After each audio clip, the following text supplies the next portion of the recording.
I try to be a good father. I give my kids mulligans. I work nights to pay for their text messaging. I take them to swimsuit shoots. But compared with Dick Hoyt, I suck. 85 times he's pushed his disabled son, Rick, 26.2 miles in marathons. 8 times he's not only pushed him 26.2 miles in a wheelchair, but also towed him 2.4 miles in a dinghy while swimming and pedaled him 112 miles in a seat on the handlebars, all in the same day.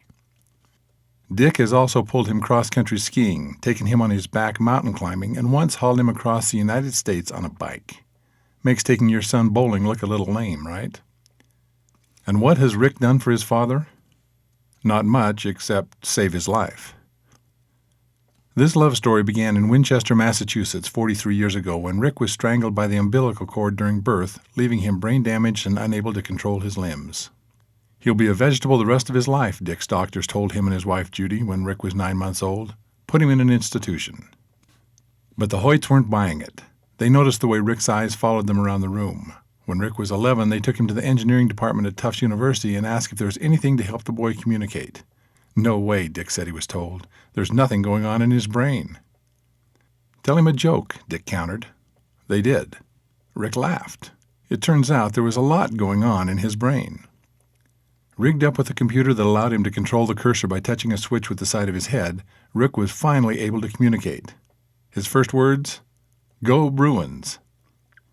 After a high school classmate was paralyzed in an accident and the school organized a charity run for him, Rick pecked out, Dad, I want to do that. Yeah, right. How is Dick, a self-described porker who never ran more than a mile at a time, going to push his son 5 miles? Still, he tried. Then it was me who was handicapped, Dick said. I was sore for 2 weeks. That day changed Rick's life. Dad, he typed, when we were running, it felt like I wasn't disabled anymore. And that sentence changed Dick's life. He became obsessed with giving Rick that feeling as often as he could. He got into such hard belly shape that he and Rick were ready to try the 1979 Boston Marathon. No way, Dick was told by a race official. The Hoyts weren't quite a single runner, and they weren't quite a wheelchair competitor. For a few years, Dick and Rick just joined the massive field and ran anyway. Then they found a way to get into the race officially. In 1983, they ran another marathon so fast that they made the qualifying time for Boston the following year. Then somebody said, Hey, Dick, why not try a triathlon? How's a guy who never learned to swim and hadn't ridden a bike since he was 6 going to haul his 110-pound kid through a triathlon? Still, Dick tried. Now they've done 212 triathlons, including 4 grueling 15-hour Ironmans in Hawaii. It must be a real buzzkill to be a 25-year-old stud getting passed by an old guy towing a grown man in a dinghy, don't you think? Hey, Dick, why not see how you'd do on your own? No way, he says. Dick does it purely for the awesome feeling he gets seeing Rick with a cantaloupe smile as they run, swim, and ride together. This year, at ages 65 and 43, Dick and Rick finished their 24th Boston Marathon in 5,083rd place out of more than 20,000 starters. Their best time? 2 hours 40 minutes in 1992, only 35 minutes off of the world record, which, in case you don't keep track of these things, happens to be held by a guy who was not pushing another man in a wheelchair at the time. No question about it, Rick types. My dad is father of the century.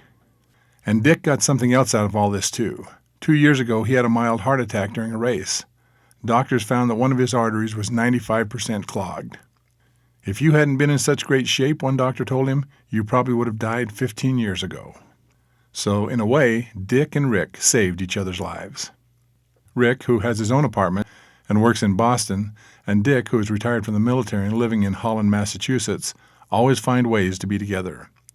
They give speeches around the country and compete in some back-breaking race every weekend, including this Father's Day. That night, Rick will buy his dad dinner, but the thing he really wants to give him is a gift that he can never buy. The thing I'd like most, Rick types, is that my dad sit in the chair and I push him for once.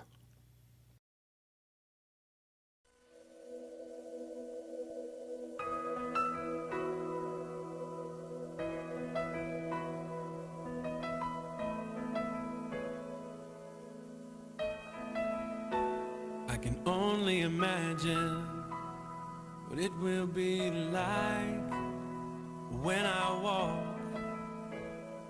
by your side. I can only imagine what my eyes will see when your face is before me. I can only imagine. Yeah.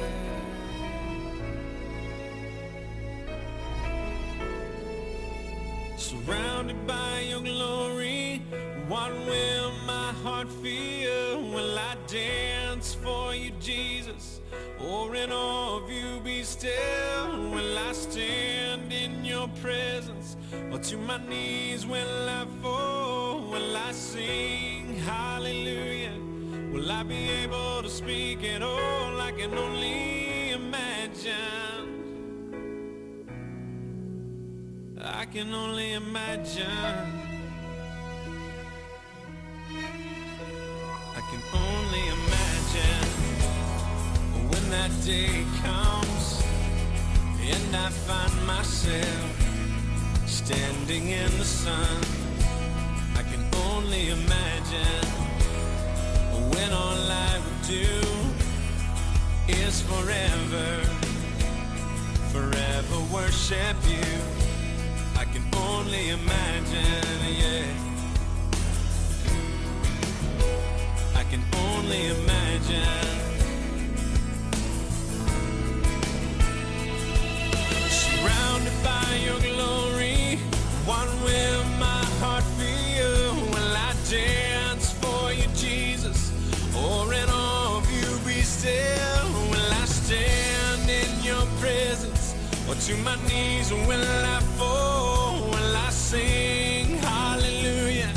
Will I be able to speak at all? I can only imagine.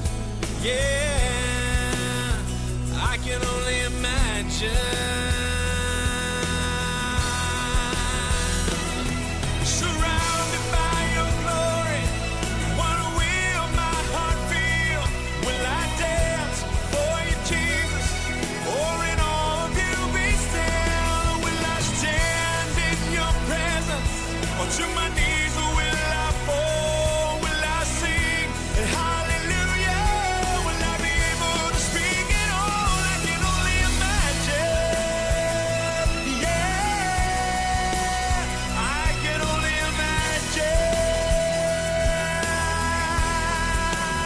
I can only imagine.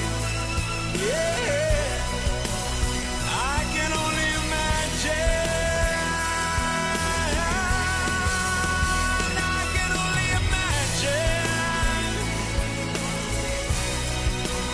I can only imagine.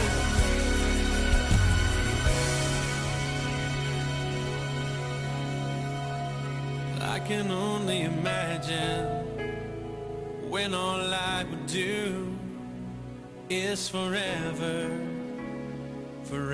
worship you.